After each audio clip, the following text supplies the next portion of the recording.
Hello बच्चों, let's read the question. The question is a scientific way of doing things involve. किसी भी चीज को साइंटिफिक तरीके से करने में कौन कौन सी चीज इन्वॉल्व होती है वो हमें बताना है.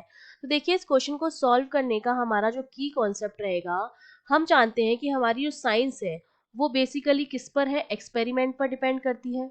ठीक है, हम क्या करते हैं साइंस में, एक्सपेरिमेंट करते हैं और फिर उस एक्सपेरिमेंट के हिसाब से हम चीज़ों को क्या करते हैं, प्रिडिक्ट करते हैं, लॉज देते हैं, थ्योरीज देते हैं. ठीक है, तो अब देखिए, जब हम साइंटिफिक वे से किसी काम को करते हैं तो उसको हम कहते हैं साइंटिफिक मैथोडोलॉजी. ठीक है, साइंटिफिक मैथोडोलॉजी.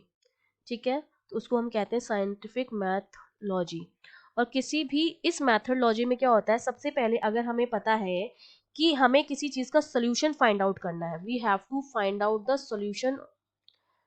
तो हम क्या करेंगे, स्टार्टिंग कहाँ से करेंगे, अगर हमें किसी भी प्रॉब्लम का सोल्यूशन फाइंड आउट करना है तो उसकी स्टार्टिंग हम करते हैं कि हम उसके बारे में सारी इंफॉर्मेशन जो होती है वो हम काउंट करते हैं और हमारे दिमाग में उसका एक ऑर्डर होता है उस प्रॉब्लम को सॉल्व करने का. तो सबसे जो पहला तरीका होता है, हम क्या करते हैं, आइडेंटिफाई करते हैं प्रॉब्लम को. सबसे पहले हम क्या करते हैं, आइडेंटिफाई करते हैं प्रॉब्लम को कि प्रॉब्लम क्या है. ठीक है, सबसे पहला स्टेप हमारा ये हो जाएगा. अब ये प्रॉब्लम एक क्वेश्चन भी हो सकती है, कोई सिचुएशन भी हो सकती है. ठीक है, जो अनसॉल्व है. उसके बाद जब हमने रियलाइज कर लिया कि हमारा इश्यू क्या है, हमारी प्रॉब्लम क्या है, उसके बाद हम नेक्स्ट स्टेप पे बढ़ते हैं जिसमें हमारा आता है कलेक्ट द डाटा. ठीक है, इसमें हम क्या करते हैं, उस प्रॉब्लम से रिलेटेड सारी जो इंक्वायरी है वो हम कलेक्ट करते हैं कि जो जो रीजंस हो सकते हैं उस प्रॉब्लम के लिए.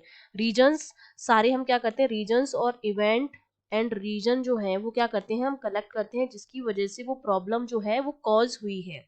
वो हमें पता चल गया, उसका रीजन पता चल गया है. और फाइनली हम क्या करते हैं कि हमें प्रॉब्लम पता चल गई, लास्टली में हम क्या करते हैं कि एक रिपीटिंग पैटर्न की तरफ देखते हैं और जो उसकी वजह से जो आउटकम आ रहा है.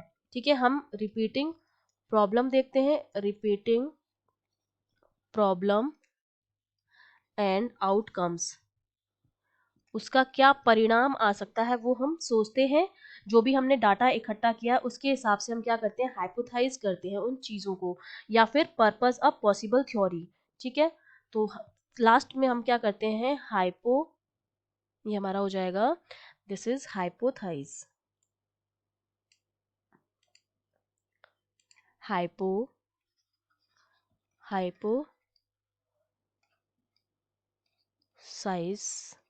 अ पॉसिबल थ्योरी. तो हमारा पैटर्न क्या हो गया काम करने का, सबसे पहले आइडेंटिफाई करेंगे प्रॉब्लम को, फिर डाटा कलेक्ट करेंगे, फिर एक पॉसिबल थ्योरी के लिए हाइपोथेसिस करेंगे. तो तीनों हमें सीक्वेंस में दे रखे, आइडेंटिफाई द प्रॉब्लम, फिर कलेक्टिंग डाटा, फिर हाइपोथेसिस अ पॉसिबल थ्योरी. ठीक है, ये पहले नंबर का स्टेप, ये सेकंड नंबर का स्टेप और ये थर्ड नंबर का स्टेप. तो तीनों ही स्टेप आते हैं हमारे साइंटिफिक वे में. तो हमारा जो डी ऑप्शन है ऑल ऑफ द अबव वो हमारा करेक्ट हो जाएगा. I hope you understood well. All the best.